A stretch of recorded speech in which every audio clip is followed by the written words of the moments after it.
So one video I've been wanting to do for a while is that of the Fujifilm autofocus system and how it stacks up to the #1 in the autofocus game, Canon. Now we can all agree that Canon's dual pixel autofocus is the leader, but that said, these days with so many firmware updates, can other systems get close to what Canon is doing? After using the Fujifilm X-T3 for almost 1 year, I can truly honestly say that its autofocus system has really surprised me.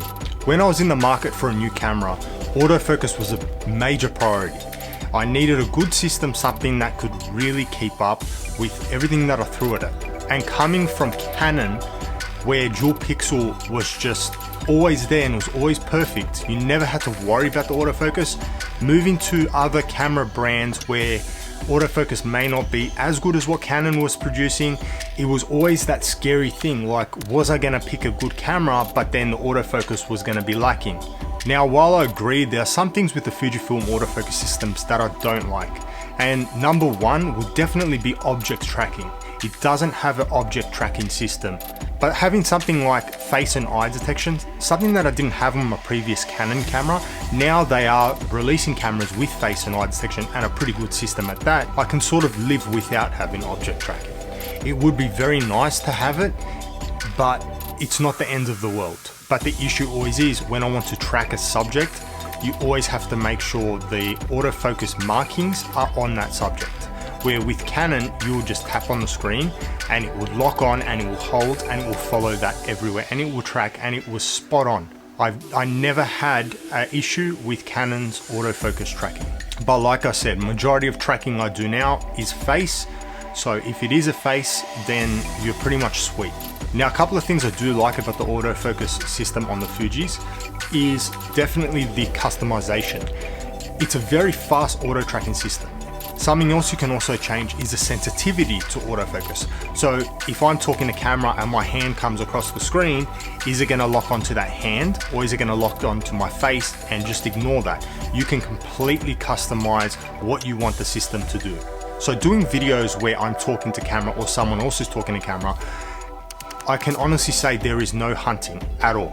It always locks on and it stays locked on.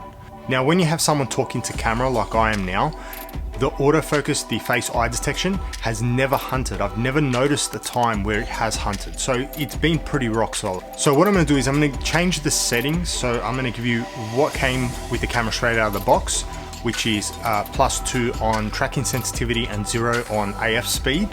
And then I'm gonna take it all the way down to its slowest and lowest settings, and then I'm gonna bring it all the way up to its fastest and most sensitive settings. And we'll just have a quick look at what it can do and how it handles it. It's nothing scientific. It's just to give you guys a bit of a reference, just to show you guys what autofocus on this camera is like. So this is the standard out of the box settings. This is +2 on tracking sensitivity and 0 on autofocus speed.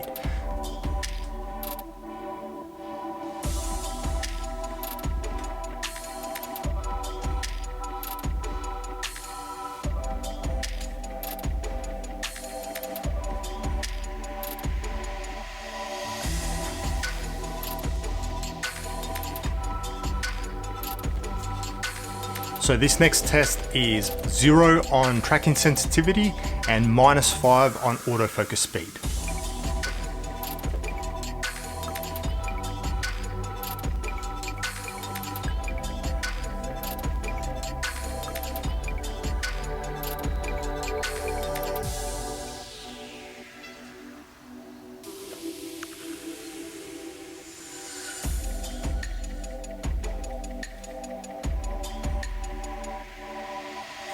So this next test is +4 on auto tracking sensitivity and +5 on auto track speed.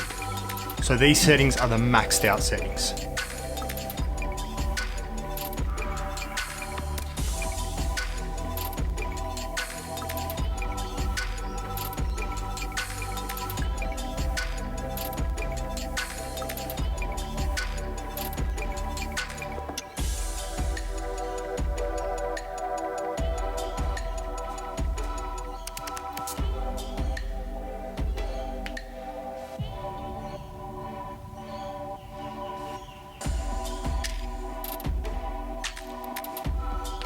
So what I can tell with what I've seen so far is stick to the out of the box settings or go a little bit higher.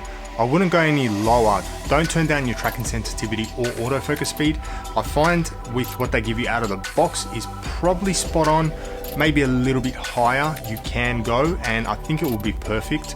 I noticed on the second test, which was the lowest setting, whenever I put my hand in front of the screen like that, it was really grabbing it, and it was really taking a while for the focus to return to my face. So definitely the autofocus was way too slow on that. So like I said, stick to the middle settings with what it comes out of the box, or move a little bit higher, and I think you'll be fine.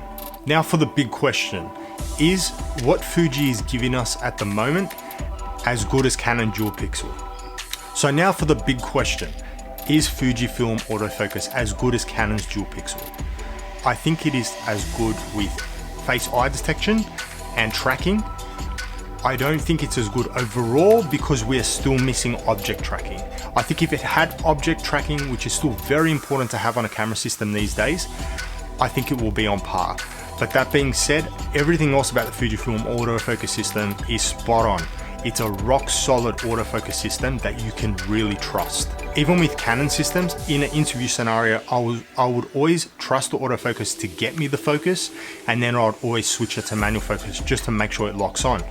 Now with the Fuji, I don't have to do that. Now with the Fuji, I feel like I don't have to do that. I trust it with autofocus completely. That being said, I still think Fujifilm is better than what Sony is producing at the moment. It is definitely better than what Panasonic is doing. It's just that little bit short of what Canon is doing. But that being said, if you are going to buy any other camera out there at the moment, and you need a rock solid autofocus system and you don't want to buy a Canon, buy Fujifilm. So that's it for today, guys. Thank you so much for watching. If you enjoyed this video, please be sure to like it and subscribe. There's plenty more content on the way, and I'll catch you guys in the next one.